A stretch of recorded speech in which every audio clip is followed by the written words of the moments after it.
কোটি টাকা MLA fund MP fund থেকে আসে, এমএলএ ফান্ড থেকে 70 লাখ টাকা, যে 60 লাখ টাকা যাতে 70 লাখ টাকা যাতে সঠিকভাবে কাজ করা যায় তারও দায়িত্ব আমরা তুলে নেব। আমি শুধু অবাক হয়ে যাচ্ছি একটা জিনিস, আপনারা খবর পেয়েছেন সন্দেশখালী? হ্যাঁ পেয়েছেন তো? বামপন্থী বন্ধুরা কালকে একজন বামেদের নেত্রীর খুব ভাষণ শুনছিলাম, খুব মিষ্টি মিষ্টি করে বলছিল, মিজাজের সাথে বলছিল যে 34 বছরে সাহস হয়নি, হ্যান হয়নি, ত্যান হয়নি। ও শাহজাহান শেখ কাদের তৈরি ভাই? শওকত মোল্লা এরা কাদের তৈরি? রেজ্জাক মোল্লা সাহেব কাদের তৈরি? শুধু শাহজাহান শেখ শওকত মোল্লা এখন নতুন একটা সার্টিফিকেট পেয়েছে, কি নেতা হয়েছে। এটা শুধু এক্সট্রা জুড়েছে। সেই নেত্রীর উদ্দেশ্যে বলছি, আপনারাই তো হাতে করে শাহজাহান শেখকে তৈরি করেছিলেন ভোট লুটার জন্য। এখন আপনি শাহজাহানের বিরুদ্ধে বলছেন।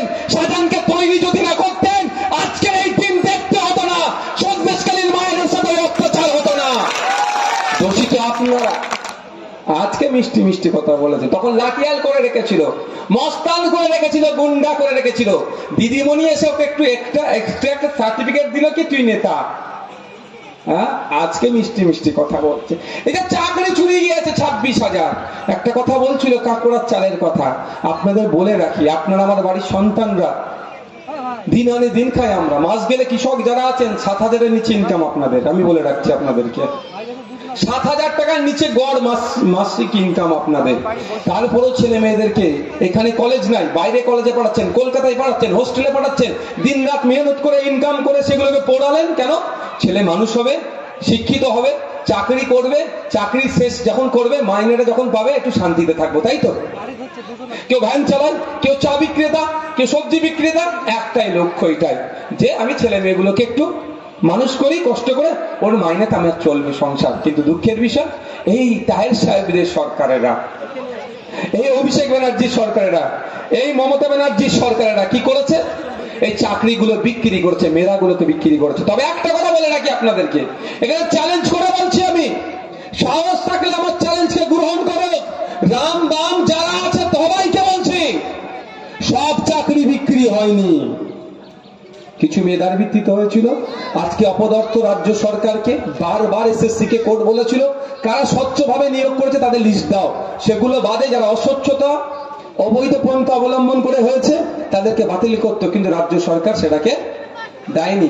পাড়ায় পাড়ায় বলছে সবাই তো আর 2 নম্বরই করে চাকরি করেনি। আমিও তো বলছি ভাই সবাই 2 নম্বরই করে চাকরি করেনি। কোর্ট কি ওটা কোর্টকে কে বলবে?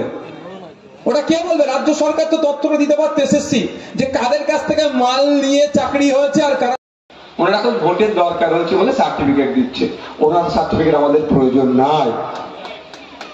তো শুভেন্দু অধিকারী থেকে শুরু করে সবাই মিষ্টি মিষ্টি কথা বলবে, কিন্তু আপনাদেরকে জানতে হবে একটা এমপিএমএল এর কাজটা কি। এমপিএমএল এর কাজ হচ্ছে তার নির্বাচনী ক্ষেত্রে যে সমস্যাগুলো আছে সেইগুলোকে নোট ডাউন করে বিধানসভায় তুলবে এবং লোকসভাতে তুলবে। সেটা কি হচ্ছে আপনাদের? হয় না। যদি হতো, আমি অন্তত 3 বছর বিধানসভার মধ্যে আছি, আমি মিথ্যা কথা বলার ছিল না, আপনারা ভালো করে জানেন, বলতাম হ্যাঁ আপনাদের এখান থেকে যিনি এমএলএ তিনি কয়েকবার আমি শুনেছি যেটা বলেছে পাউরুটির দাম বেড়ে যাচ্ছে কেন, এই সব বিষয় নিয়ে অনেক কথা বলেছে। যেটা বলেছে আমি শুনেছি সত্যি কথা বলতে, যেটা বলেছে আমি বললাম মিথ্যা কথা বলার ছিল না।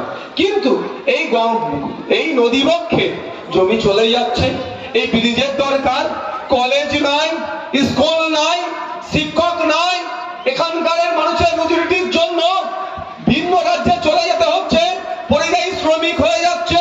এটা সমাধান করা দরকার, এখানে ইন্ডাস্ট্রি করা দরকার, কৃষকদের কথা বলা দরকার, পাট চাষিদের পাট চাষের পরে ক্ষতিগ্রস্ত হয়ে যাচ্ছে, পাট চাষিরা যাতে ওই বিমার মধ্যে আনে, এই কথা বলতে তাকে আমি শুনিনি।